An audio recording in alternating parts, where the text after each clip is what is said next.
Ladies and gentlemen, this is Ballet Reign. Time for another episode of Fairiations TM with Ballet Reign, where we break down all of the secret symbolism behind the famous series of fairy variations or variations from the ballet The Sleeping Beauty. In this portion of the ballet, the 6 fairies have just arrived at the baby Princess Aurora's christening ceremony, and each one presents a variation or a solo that represents a different virtue, blessing, or gift that is unique to the fairy giving it. So obviously this means that there is a ton of room for hidden meanings and secret symbolism behind the fairies' costumes, music, and choreography that you have probably never noticed. So today we're picking up with the 3rd fairy in the lineup, affectionately called Miettes, and we're going to be revealing all the little secrets and details regarding the fairy, her gift, and what it all means in the context of the ballet. Y'all seem to really like this series. Yeah. And so do we. Yeah, we do too. So if you are as hyped as we are, obviously hype the video. Yes, please. Scroll all the way over that way and then hit the little hype button. But once you've done that, do that, hit the like button, and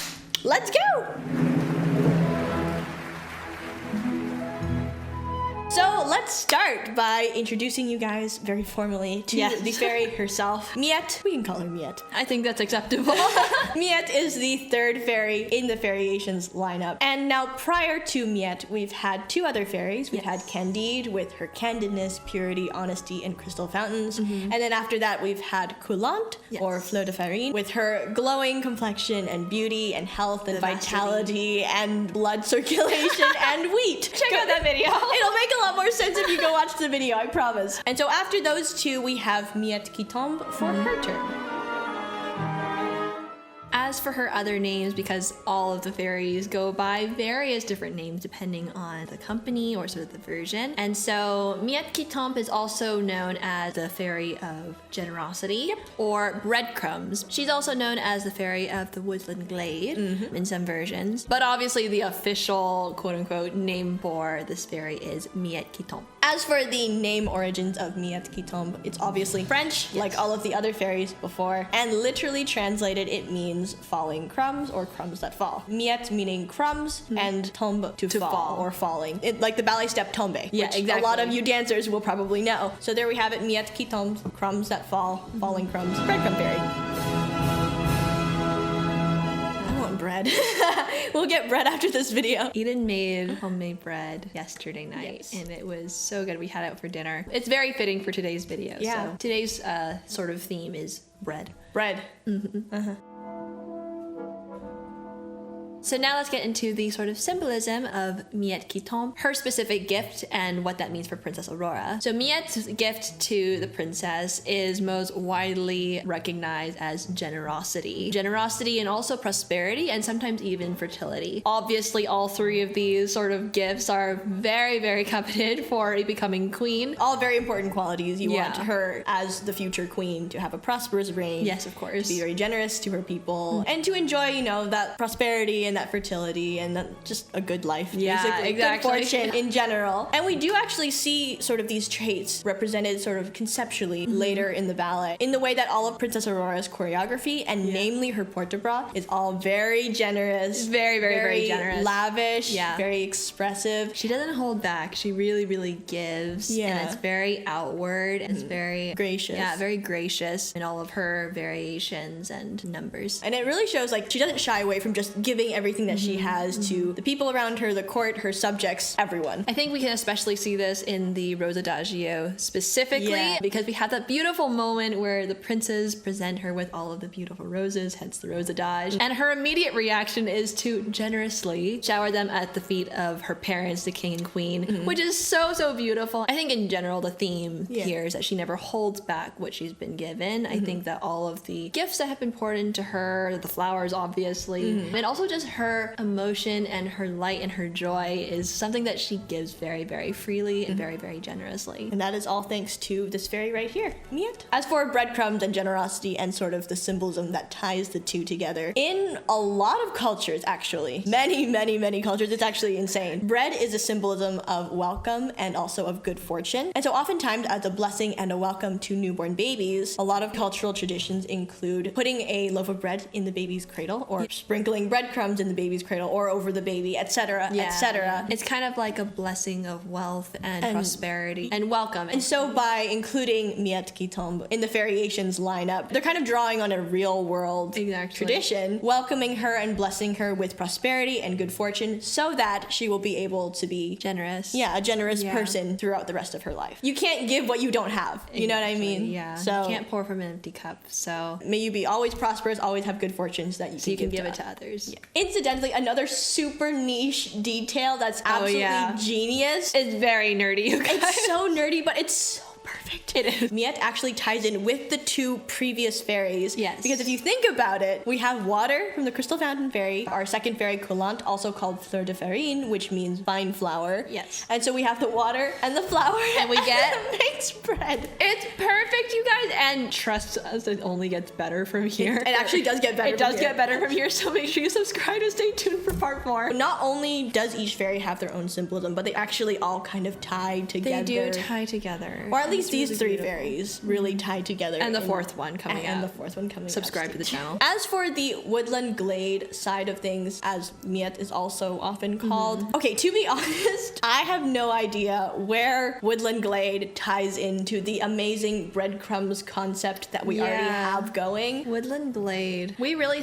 tried and we really tried to think deep about this, but we could not figure out a connection. But if you guys can figure something out, let us know in the comments. Do let us know. How does Woodland Glade tie into this beautiful bread theme that we have going? Curious to hear your theories. They can be as long-winded and as outlandish as you want. Honestly, we tried. There's no incorrect answer. As for the costume for Miettes qui tombe, we do have quite a few variations in terms of the costuming, as for most of the fairies in the series. A lot of the times, however, Miettes is often dressed in greens and blues. Yes. Which may or may not be a subtle nod to the Woodland Glade aspect. Yes. That is kind of just like slid That's in just there to her character. But regardless, we do often see Miettes being costumed in greens and blues, which is very, very beautiful. And it definitely gives a very soft and very gentle sort of energy, which I think matches the variation in the music very well. As we'll see in a second. I've seen her in browns, obviously. I've even seen her in burgundy and red. Yeah, I have too. I've seen her in a couple of other colors. Like literally, again, variations. It's so... You could get... so open. Australian Ballet has a really pretty one. She's in like a bronze orange. That's gorgeous. Like a harvest kind of harvesty sort colors. of. It kind of gives you that like Thanksgiving-y bread. Warm bread from the oven kind of. Yeah, exactly. Toasty. I personally find that to be my favorite interpretation costume-wise. I think, you know, some like pale golds and bronze and browns I think works really well for the breadcrumb theme. But again, just me, my opinion, it's subjective. Yeah, exactly. Yeah, it would be really nice to just lock in their color and sort of their aesthetic. Yeah, I think it would make more sense, but you know, it just, again, it gives different companies different ways to interpret it. So up to the discretion of the company. Exactly. And I think also with having so many different names for all the fairies, you can kind of pick and choose what aspect of the character you want to kind of lean into. So anyway, variety is the spice of life. Exactly. Exactly. Going into the variation itself, Miettes is taking the stage as we speak. Let's do it. And the music for this variation, obviously, Tchaikovsky, our favorite. We love him. We love this man so much. And the music that he writes for Miettes is very, very pared down. And I feel like it's one of the more direct translations. I think so. Like if you're talking about interpretive music in the character and kind of like how they mesh together, it's very, very literal. It's self-explanatory. Yeah, it really is. We're gonna hear a lot of pizzicato in this variation in the music, which is a technique on like stringed instruments. Instead of bowing it with a bow, you kind of pluck it to your finger. Yeah, pluck the string. So it adds really like plump, plump. Yeah, it just sounds like it's being plucked. Yes, and that's obviously to represent the crumbs falling on the ground around the cradle throughout the court. If you're leaning into the Woodland Glade, maybe it's water droplets. Maybe it's water droplets. Maybe, you never know. Yeah. And another feature that sort of leans into that falling breadcrumbs theme is the trills that we hear, sort of of midway through the variation. Yeah. And this is on the flute or piccolo? Flute? I'm pretty sure it's a flute. Music nerds, help us out. Flute or piccolo. And there's really, really high trills, which I think musically voices it so perfectly because it really sounds like someone sprinkling. Like, yeah, it's very translated. literally translated in the music. In a really beautiful It's very way. descriptive. Yeah, which is one of the reasons why I love this variation so much because It's cohesive. it's very cohesive. Aside from Woodland Glade, we don't know why that's there. We're just gonna conveniently ignore that. But the other than that, the entire breadcrumbs theme is so. It's very It's a cohesive. solid concept. Everything supports that same concept, and I think it's brilliant.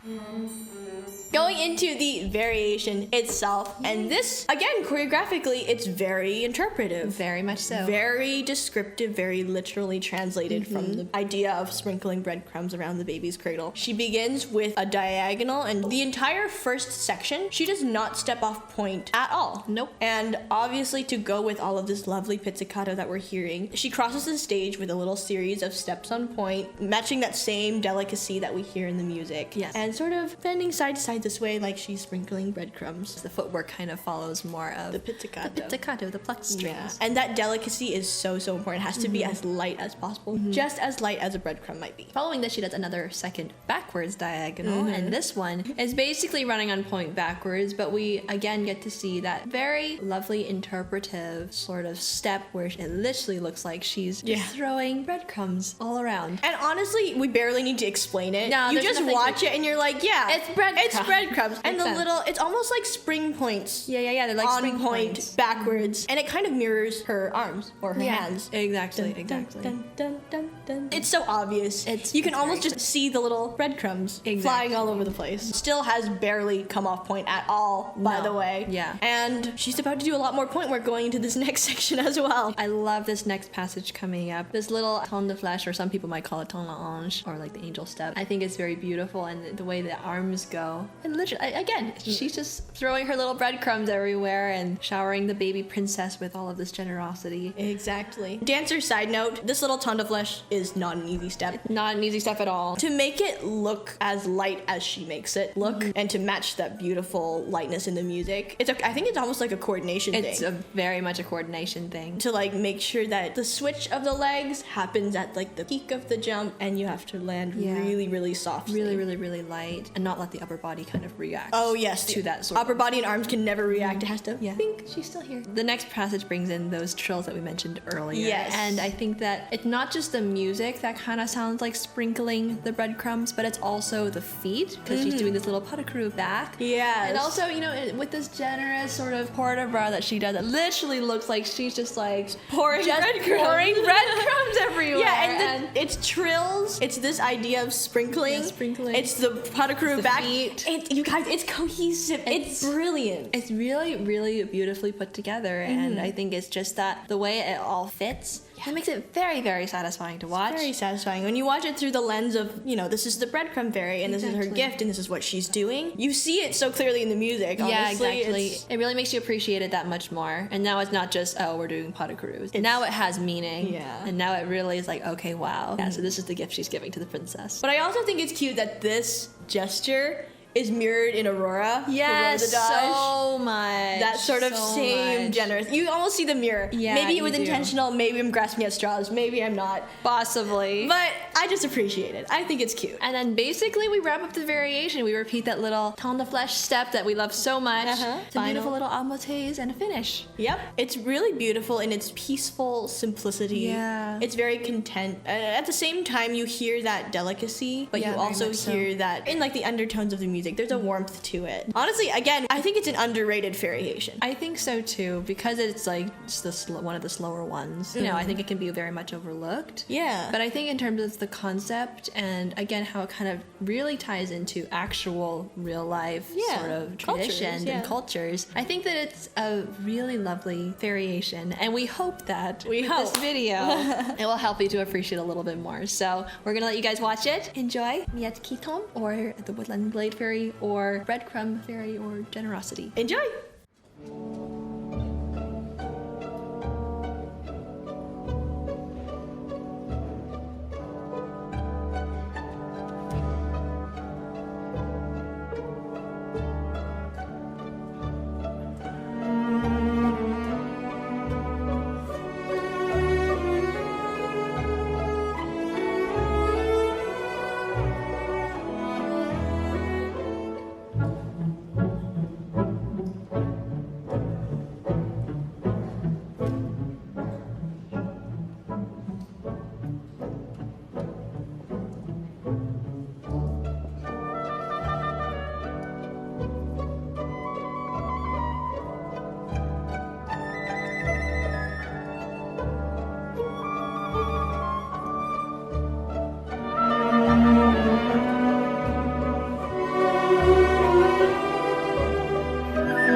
that was episode 3 of Fairiations, featuring our beautiful generosity fairy, Miettes Tombent. Again, as I had mentioned in the other video, this is actually one of my favorites in terms of symbolism and theme and concept. Agreed. I just think it's so sweet. And it's kind of subtle. Like, it's not this kind of thing you would notice, but once you notice, you notice. You notice and you can't unsee it again. Exactly. So hopefully this has sort of opened your eyes to like, oh, there was like intention meaning behind this. Yes. And this is why this is. If it did, then make sure you tap the like button if you enjoyed it, and also share it with your friends to, you know, help your fellow ballet nerds appreciate this variation more. Yes, we will all upgrade our ballet nerdness a couple of notches. Remember that this is only episode 3 of the Fairiations. We do have 3 more, probably a couple of extra bonuses. We have a couple of bonuses in mind, but if you want to stay tuned for all of those, then make sure you subscribe to the channel, and then you'll be notified when the next one comes out. And also, it does help our channel more than you think it is, so it's not insignificant. I'd appreciate it a lot. Our hope for this year, 2026, is to get to 100K, because we've been here on the platform for 3 years now. That's our wish. Is it in bad taste to tell your wishes on the internet? Maybe, but you guys can maybe help our wishes to come true. Yeah, so exactly. With your help, we can make it to that silver plaque. Humongous thank you to all of our patrons for supporting our channel and the team and us, obviously. We really appreciate all you guys do to help us keep doing what we do. And if you're not a patron yet, but you'd like to become one, then there's a link in the description box that you can go check out. Or you can visit patreon.com/Ballet Reign. It's super easy to sign up. So if you're considering that, click the link and we will see you over there. Anyways, I think that is all from us for now. This is Ballet Reign signing off. Until the next video. Bye. So rainy. It's actually really cold today. It's so cold. I can't do it. It's quite rainy. It was pretty dark this morning. I, as you can imagine, am coping all right, but Jordan is, as you might imagine, struggling. How are you doing? I'm okay. My lungs are tired. Okay. Already. Yeah. She was in the emergency room a couple days ago, so. Yeah, I mean, it wasn't like an Like a week emergency, ago. but doctor said we have to get scans and whatever, so. Take care of yourself, you guys. Take a deep breath for Jordan, because she can't right now. Eden's been taking care of me. Have I been? Yes. Subjective. Miette. Wasn't there that meme about the cat? You kick Miette, you kick her body like football. Jail for mother for 1,000 years. Have you heard that one? No. Where is this from? You not heard the meme? No. Oh, okay. Sorry. No, this has been around for since 2020. It's really old. Hey, do any of you remember Miette? Okay, I'm sure I'm not the only one. Jordan thinks I'm not the only one to remember Miette. It is Miette, isn't it? Good job. You too. How are you doing for oxygen? I feel like I've been running a little bit, but I'm all right. Love and deep breath for Jordan. Thank you guys. Appreciate it. Someone yell at her to take care of herself, because I've been yelling at her for the past 4 weeks, you guys. I've been taking care of myself. Yell at her in the comments, affectionately, lovingly, but yell at her in the comments, please. I can't be the only one. Woo! Bread! Of course, that's your first word post filming. Bread!